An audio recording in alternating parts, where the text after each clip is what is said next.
La meva etapa a l'esplai van ser 10 anys com a infant i després 3 o 4 com a monitor, i realment crec que és una de les coses que primer més agraeixo als meus pares que hagin fet, apuntar-me a l'esplai, i l'altra que és una que crec de les que més, si no la que més, que m'ha condicionat com a persona i m'ha fet que tingui els interessos que tinc ara, que em dediqui a les coses que em dedico ara, que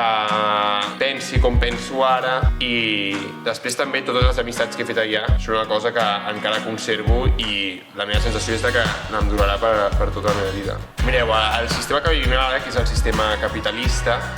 el que fa és voler créixer sempre, i el que vol és que comprem més, que les empreses venguin més, que sempre tinguem més, i això, al posar al centre aquest objectiu, deixes de mirar altres coses, com són el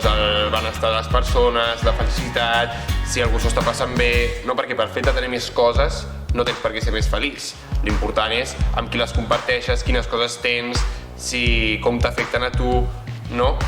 I això, a la vegada, no és només incompatible amb com som les persones, sinó que és incompatible amb el planeta. El planeta, com sabem, n'hi ha un, té uns recursos limitats, doncs estem visquent una sequera, doncs és perquè hi ha poca aigua. Si volem comprar més i si volem fer servir més aigua i tot, hi haurà un moment, com estem veient, que xoquem amb els límits d'aquest planeta. Si ens diuen tot el dia que falten recursos, que és veritat, que hi ha canvi climàtic, que és veritat, que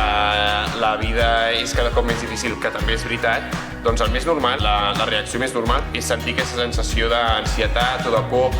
I crec que el que hem d'entendre és que l'única manera de superar-la és una sortida col·lectiva, que aquí no hi ha sortides individuals, que les sortides individuals són per uns rics i cap d'aquells rics va a l'esplai, això us ho dic. I per tant, el que hem de buscar és quines sortides col·lectives tenim, perquè crec que precisament als esplais tenim moltes de les eines que fan falta per trobar-les. Jo crec que l'esplai som un lloc anticapitalista, som un lloc que cooperem, no competim,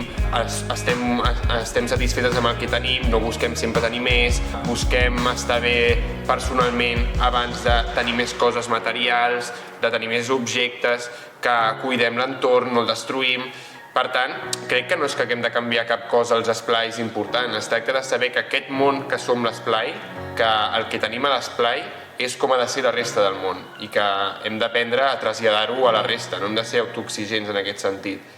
Els esplais, per començar, crec que sempre hem buscat, almenys la meva experiència al meu esplai i els que jo conec, tenir pràctiques sostenibles i respectuoses amb l'entorn, amb les persones que hi viuen, amb nosaltres mateixes, i crec que el fet d'aprendre aquestes pràctiques i integrar-les i després poder-les traslladar a la resta, estem fent molt. D'altra banda, també, en una cosa més concreta i una mica diferent, és el poder relacionar-se amb les persones que viuen al territori i que ja l'estan protegint, des de les cooperatives que hi treballen, des de les persones que s'organitzen per defensar-lo, des de simplement les persones que hi viuen i cultiven la terra allà, quins són els seus interessos, per què ho fan, com ens afecta a nosaltres, perquè té molt a veure amb com vivim nosaltres per molt que no ens n'adonem,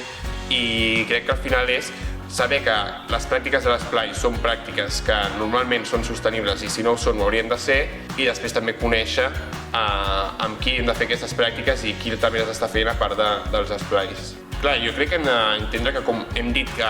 igual que hem dit que l'esplai és un lloc on ja tenim aquest món anticapitalista o que tenim les eines per transformar-lo, també hi ha molts altres. Hi ha molts moviments socials, molts casals ocupats o moltes cooperatives, hi ha moltes assemblees de barri que ja treballen dia a dia moltes coses de les que també treballem nosaltres des de sectors diferents, que poden ser l'habitatge,